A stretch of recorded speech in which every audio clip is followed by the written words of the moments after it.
স্বরাষ্ট্রমন্ত্রী মহোদয় যে অভিযোগটা করেছেন গতকাল, যেমন আরডিএস এর ব্যাপারে আরডিএস থেকে লোন দেওয়া হয়েছে, নির্বাচনী কাজে ব্যবহার করা হয়েছে, এটা টোটালটা অসত্য ছিল। আমাদের দাবিগুলো যেহেতু যৌক্তিক, আমরা আশা করছি যে আমাদের দাবি অতি শীঘ্রই মেনে নেওয়া হবে।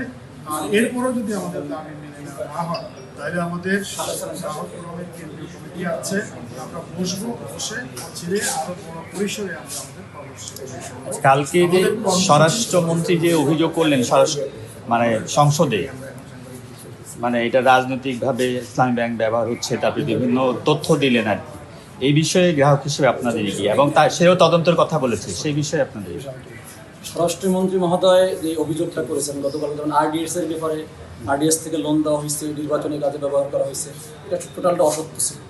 এবং গতকাল থেকে বিভিন্ন মিডিয়া মেনস্ট্রিম মিডিয়া সহ অনলাইন মিডিয়াতে আসছে যে জুলাই বিপ্লবের পরে, অর্থাৎ 24শে বিপ্লবের পরে কত টাকা লোন দেওয়া হয়েছে, সব মিলে 8,000 কোটি টাকা, যেটা স্বাভাবিক নিয়মে যেটা সেটা। উনি যে 22,000 কোটি টাকা বলছেন, এটা মানে অসত্য ছিল, সত্য ছিল না। আর একটা বিষয়, নাবিল গ্রুপের কথা বলা হয়েছে, বিরোধী দলীয় কী বলে নেতা প্রধান জেলায়, সে তো সেটাকে চ্যালেঞ্জ করছে যে স্বরাষ্ট্রমন্ত্রী আবার সেই চ্যালেঞ্জ গ্রহণ করেন নাই, আমরা সেটা দেখেছি। সেক্ষেত্রে স্বরাষ্ট্রমন্ত্রী যেটা বলছে সেটা সম্পূর্ণ অসত্য কথা। আর একটা বিষয়, উনি এস আলমের পক্ষ নিয়ে কথা বলছে। এস আলম যে ব্যাংক লুট করছে, এটা তো আসলে প্রথম আপনারাও প্রশ্ন করছেন যে আপনারা তখন প্রতিবাদ করেন নাই কেন। এস আলম যখন প্রথম ব্যাংক লুট করছে, তখন তো আমরা এটাকে ব্যাংক মালিকানা চেঞ্জ হওয়ার স্বাভাবিক প্রক্রিয়া মনে করছিলাম।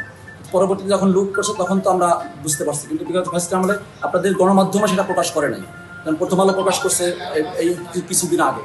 তা আমরা যখন একবার গ্রাহকরা প্রতারিত হয়েছি, সুতরাং সেই এস আলমের একজন দোসরকেই আবার ইসলামী ব্যাংকের চেয়ারম্যান করতে হবে, এটা আমরা শর্তের মধ্যে ভূত দেখতেছি।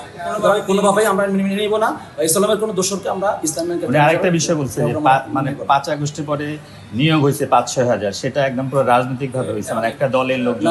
5 আগস্টের পরে যারা নিয়োগ হয়েছে সেটা কি বলে ঢাকা বিশ্ববিদ্যালয়ের আন্ডারে একটা মাধ্যমে পরীক্ষা দিয়ে সম্পূর্ণ আইনিভাবে নিয়োগ হয়েছে, এটা ব্যাংকের পক্ষ থেকে বলা হয়েছে। এরা গতকালকে আহসান মনসুর দেখবেন যে আপনাদের খালিদ মহিউদ্দিনের সাথে একটা টক শোতে, সেখানেও সে বলছে নিয়মভাবেই, মানে নিয়ম মেনেই সেটা নিয়োগ হয়েছে। কিন্তু এস আলমের বাংলাদেশ ব্যাংক সব জানতো, এস আলমের সময় যেটা নিয়োগ হয়েছে সেটা তো শুধুমাত্র সিবি প্রয়োগ করার মাধ্যমে নিয়োগ হয়েছে, সিগনেচারের মাধ্যমে কোনো সার্টিফিকেট জাল, একটা নির্দিষ্ট এস আলমের একটা ইউনিভার্সিটি থেকে সার্টিফিকেট আছে, কোনো পরীক্ষা হয় না, এই পরীক্ষা ব্যতিরেকে হয়েছে। ইসলামী ব্যাংক এবার তাদেরকে বৈধ করার জন্য একটা পরীক্ষার আয়োজন করছিল, সেই পরীক্ষা তো মাত্র 498 জন পরীক্ষা দিচ্ছে, বাকিরা কেউ পরীক্ষাই দেয় নাই। যোগ্যতা থাকার পরে তো ব্যাংকিং সম্বন্ধে 5 বছর ব্যাংকে চাকরি করার পর তার তো অভিজ্ঞতা হয়, তারা তো এমনিতেই পাস করার কথা। কিন্তু তারা মানে যেহেতু তারা শিক্ষিত না বা ব্যাংকিং সম্বন্ধে তার কোনো আইডিয়া নাই, যেন তারা পরীক্ষা দেয়।